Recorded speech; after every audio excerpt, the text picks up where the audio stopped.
The Crew, Season 4, Episode 12. Previously on The Crew.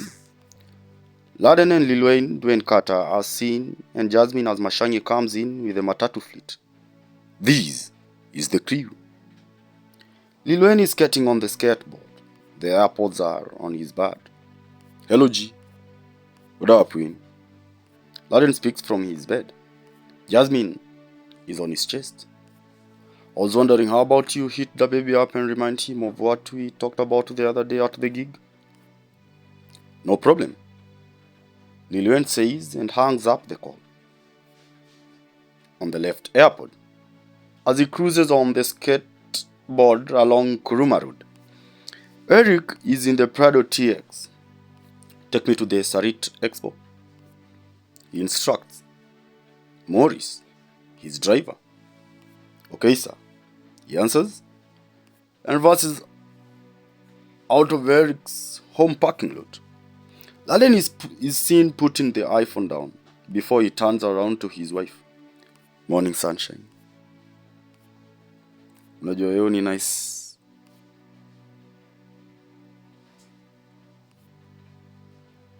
Kwa nini? You go to bed awesome, you wake up flawless. Design your morning star. At that time, the iPhone default tone alerts the message. Start the wedding arrangements. Eric reads the message and smiles. Morris can see him on the rear view mirror. Babe, remember we have a meeting today? Wake up. We get the kids to school, then prepare for the meeting from your workplace. Luda has parked the motorbike outside the planning house. Choda is parked at the Hillview. The morning is chilly and the cigarette is lit in Choda's hand as he puffs out up. Babe, let me tell you the secret of the government. It formulates policies, both long-term and short-term. The short-term government policies are usually set at 10 years. The long-term for this country is 30 years. That's why you hear about Vision 2030, says Laden to his wife as he pulls up the zipper behind her dress. She is before the mirror, looking as beautiful as always. Downstairs, Aiden, Adrian, and Diana are in the breakfast table when Laden and Jasmine join them. He pulls back the seat for her and occupies the one next to her. Fills her cup with the coffee. And as Ida places the egg plate in front of her, he's applying margarine on the brown bread. From the coastals of Mombasa, Amaya Teiye calls Luda. Rasta, I'm a land, he says. At that time, Jesus is seen alighting from the plane. Exactly what Laden had planned for 2 years ago. In the Rolls Royce, Be Careful, by Eminem, is playing. Laden is behind the wheels, Jasmine beside him, and the kids at the back. Bebu, najua mimi nimeamua nini? That due to the increase of the prices of ammunition, there shall be no on-shots.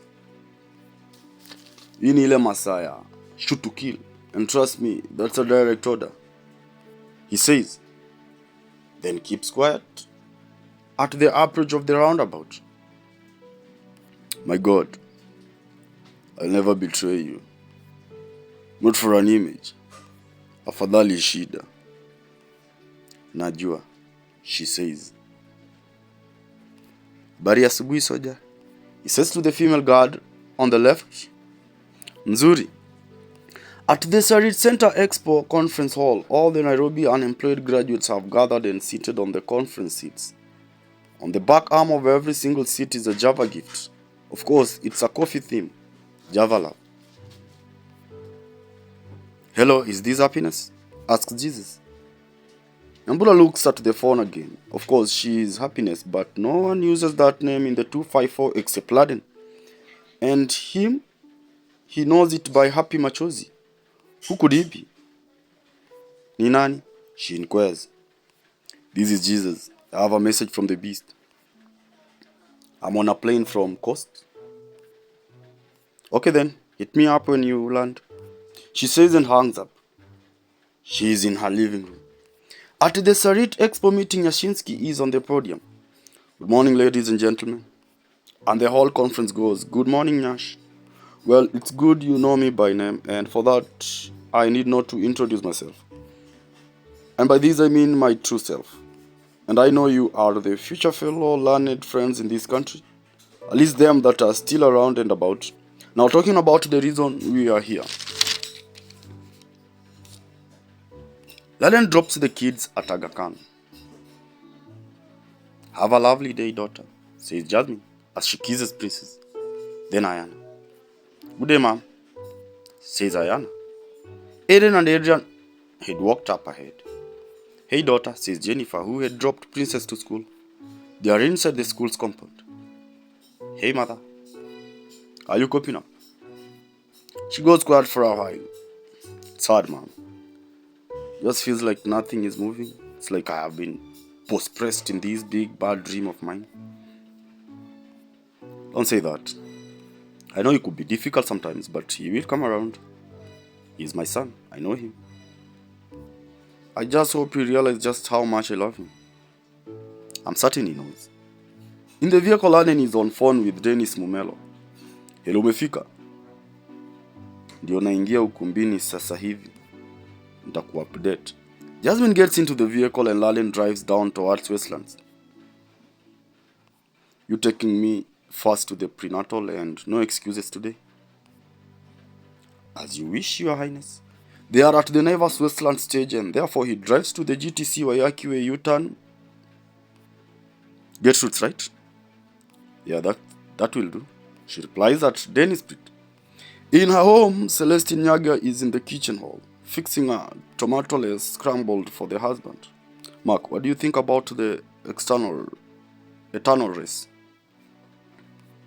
she says, handing the cup of black coffee to him, before returning